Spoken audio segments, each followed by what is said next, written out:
Manhunt is underway at this hour in Cairo, Egypt. Dozens of people, mostly women and children, murdered when a bomb tore through that city's main Coptic Christian church on Sunday during services. There have already been several arrests, but more suspects are still on the run. This is hardly the first time Christians in Egypt have been under attack. Joining me now is Bishop Angelos. He's the General Bishop of the Coptic Orthodox Church in the United Kingdom. Bishop, thanks a lot for joining us. Good evening. So this is a horrifying attack, obviously, but it's not isolated, as we just said. Do you think Christians who seem to be under attack from all sides in the Middle East have a future in that region? There's definitely a future. I think it's very challenging, it's very difficult. There are obstacles and there are major problems. The Christians of Egypt represent now about 80% of the Christians in the whole Middle East, representing 15% of Egypt. And we've seen a very, very quick and rapid decrease in numbers across Libya, Iraq, yes. Palestinian territories, even Syria. Yes, and Lebanon. And yet there's been virtually silence, relatively speaking, from Christian leaders in other parts of the world. You would think, since there does seem to be a concerted effort to drive Christians out of these countries and attacks on them because of their faith, that you would hear more from the Archbishop of Canterbury, for example, or Pope Francis, but you don't, and I wonder why that is. Well, actually, a slight correction. In the past, I would say you're right, but in the past couple of years, both Pope Francis and the Archbishop of Canterbury, who's a personal friend, have responded. I was just speaking to contact the Archbishop yesterday. We're having a memorial service in London as soon as I get back on Wednesday for the people who have died in London, in Cairo. Yes. So there is a lot more interaction at the moment because there's a lot more visibility, I think. Well, let me give you a specific example of what I'm talking about. So under American law, people who are being persecuted for, among other things, their religious faith have a claim on refugee status.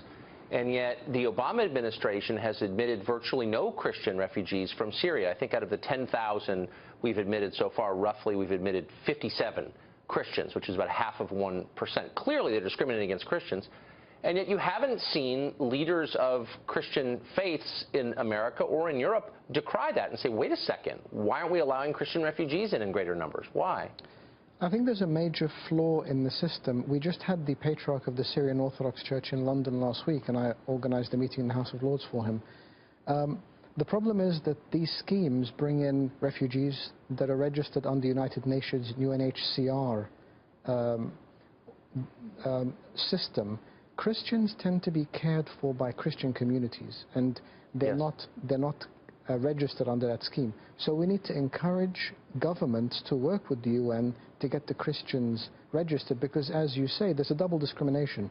They don't have the protection of the camps, and at the same time, they don't come under the schemes for refugee status. So I very much agree with you that this has to change. Now, I don't want to single anybody out, and I think there's a lot that's admirable about Pope Francis, but in May, he went to Greece and was among refugees and brought, I think, about a dozen of them back with him to Rome. There was a Christian family there of refugees. He did not bring them back and didn't use that opportunity to decry what some call the genocide of Christians in the region. How helpful would it be if Pope Francis were to stand up and say, this really is a huge problem and we ought to tie it to our refugee policies and rescue some of these people from the dangers they face? Would that help? Again, I think it would be very helpful. As Christians, and I think I stand in the same place, even though I'm an Egyptian, I'm a Coptic bishop, I think we need to respond to the refugee crisis blind to faith and equally. Of course, at least Christians should be proportionately represented. And I do think that under these schemes, whether it's church leaders, whether it's nation states, whether it's organizations, they need to bear in mind that Christians need to be represented at least proportionately so they can have an equal opportunity to leave the difficulty and the struggle that they're living through, because they are persecuted for their faith. In many cases, when they go into camps, they are persecuted for their faith, and then they have no way out. Do you think, my last question to you, but you've often heard the government of Syria, the Assad government of Syria, described as a protector of Christians through the years. Do you think that's accurate? Were they a protector of Christians? I think when you look at the Middle East in a broad sense, whether it's Iraq, Syria, Egypt, Libya, the existing governments gave a status quo and a balance. The removal of these governments created a vacuum. And so that in itself created a challenge. Now, Christians are resilient by nature. They're hopeful. They continue to live. They continue to be a reconciling force, and their presence is important.